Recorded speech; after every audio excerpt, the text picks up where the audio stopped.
Good morning. Good morning. Good morning, everybody. It is still morning. Oh, no, it's not. 5 after 12. Good afternoon. Got a late start today, so I'm running a little behind. And some exciting news. I have actually started a Shopify store. Um, Still in the very early stages of doing that. I had a half hour conference call with one of their tech experts this morning. I guess they recognized that I was struggling a little bit. So I had a fantastic young lady from Timmins, Ontario, uh, chat with me this morning and walk me through linking my store with my Facebook page, with my Instagram page, and we're going to hopefully be hooking up with Pinterest.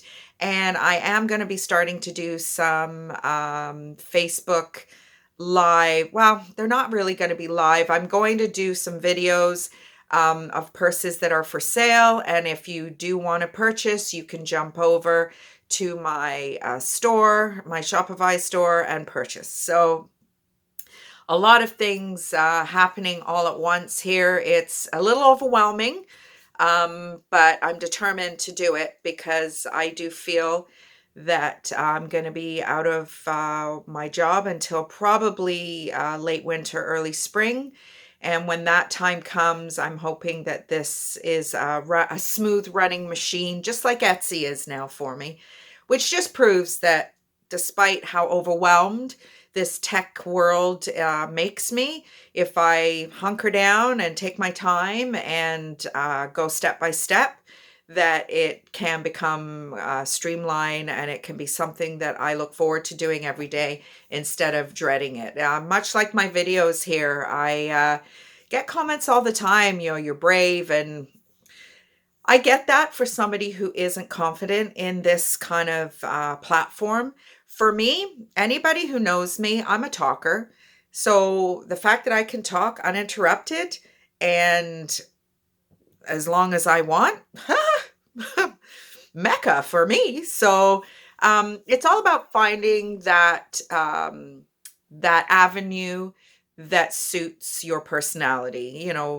Much like anything, dieting or my little challenges that I've started giving you, doing something you don't necessarily want to do. It's we tend not to do the things that we don't want to do, and make our day kind of, fog a little bit when we have to tackle those things. So if we can do it and make it a bit of a challenge with a positive end result, then it's got to be a good thing, right? Anyway, that's my little speech over for today. It's freezing. My hands are cold. So I just went to the post office, had a few bags to mail out from over the weekend. So thank you. If any of you are watching these videos, thank you for your business. I really appreciate it. The post office is getting very busy now. And yet again, Wendy, my postal lady, has just asked me to shout out to you all out there. If you're mailing stuff, get it done early because they are absolutely overwhelmed already. And we haven't even gotten to December yet. So anyway, got some Roots bags today. You know how much I love those Roots bags. And I have a beautiful 50s top handle leather bag. So let's get at it. So first bag is kind of different for Roots, I feel. It's a shoulder bag. Could you get it crossbody? It would be very high sitting. I'm a curvy girl, so if you were petite, you probably could have it as a high sitting crossbody, but more than likely it's just going to be a shoulder bag. But what's unique with this is the lacing detail. I've never seen Roots with this kind of 70s-esque lacing. I'm going to suggest this is not a 70s bag, an 80s bag. Yeah, there's a couple of pockets inside, but they really don't shout cell phone.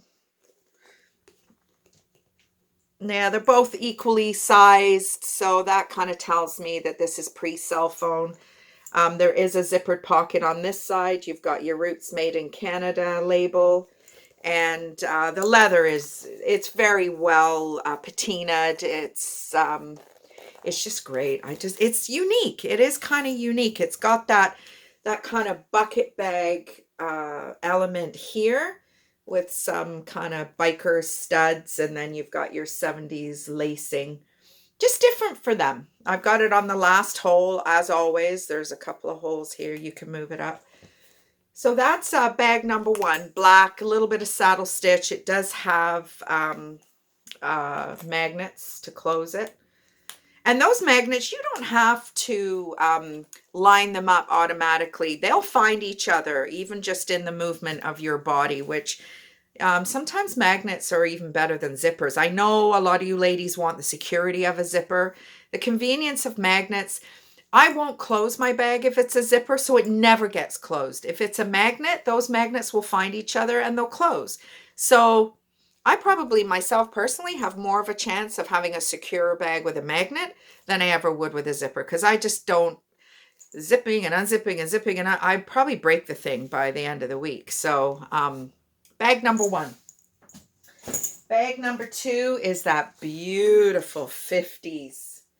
The leather on this is absolutely gorgeous. And then you've got this little accent. Now what this is when you lift it and you open it up.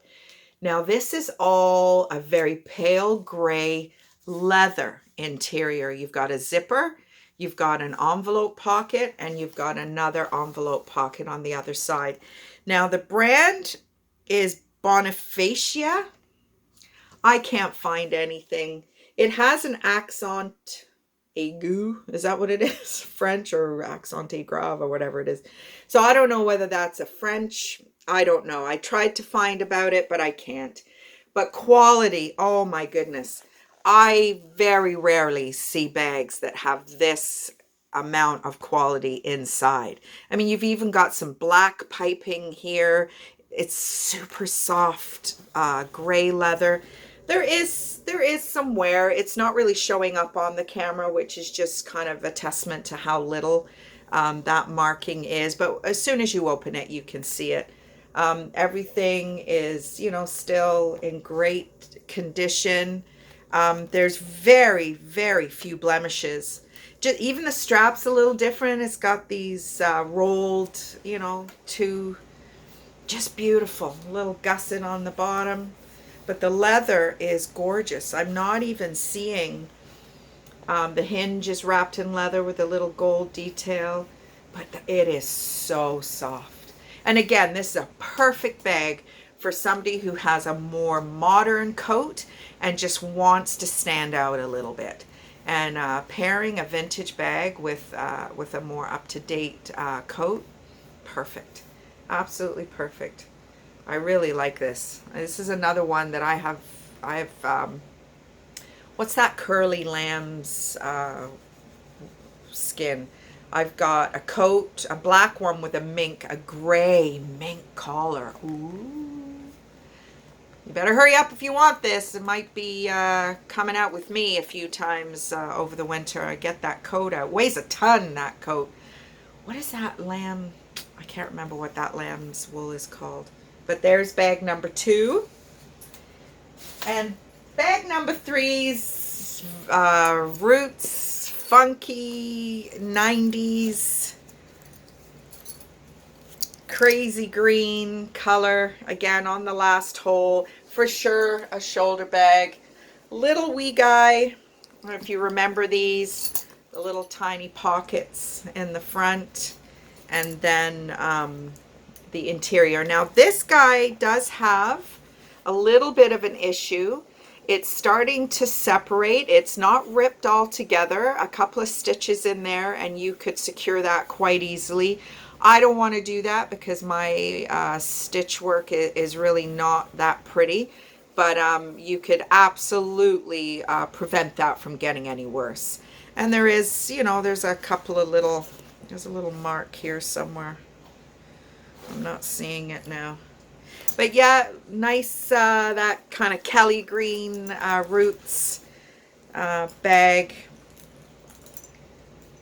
You don't have to unbuckle it. It does have the magnet. And again, you just fold that over and it'll find the magnet. So yeah, cool little tassel details. And you know me, I love my roots. I've said it once, I've said it 10 times. If I could have a business just selling this stuff, I would all day long. So there you go. There's my 3 bags for today. Hope you're staying warm and getting your Christmas shopping done, as we talked about briefly earlier. And I will spend some time with you again tomorrow and show you 3 more great bags. Have a good day. Bye-bye now.